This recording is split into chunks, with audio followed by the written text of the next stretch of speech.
Anvar aka, men ertaga qattiq afsuslanmasligim uchun uyimdagi ta'mirlash ishlari, ayniqsa kachelniy ishlari boshlanmasdan oldin qilishim kerak bo'lgan eng muhim 3 ta tavsiyani bera olasizmi? Albatta, bu tavsiyani qilmagan odamda eng zo'r отопление sistemasini qilsa ham samara bermasligi mumkin yokida u odamni juda katta xarajatlarga tushirishi mumkin. Bu tavsiyalardan birinchisi izolyatsiya. Ya'ni binoyimizni fasad va tom qismidan izolyatsiya qilinsa, teplopoteriya kam bo'ladi va bu narsa nafaqat отопленияda, balki yozda konditsionerованиyadan ham sizga ekonom qilishga yordam beradi. Ikkinchisi sifatli va ishonchli rom tanlash.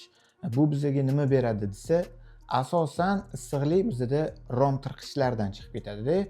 Ba'zi sexlarda, arzonchi joylarda qilingan romlarda odatda ustanovkasi noto'g'ri bo'ladi va yillar davomida rom tashqarisida yorug'lar paydo bo'ladi. Ana o'sha yorug'lardan juda katta miqdorda issiqlik chiqib ketadi. Bu bizga ertaga xonamizni isimasligiga sababchi bo'lishi mumkin.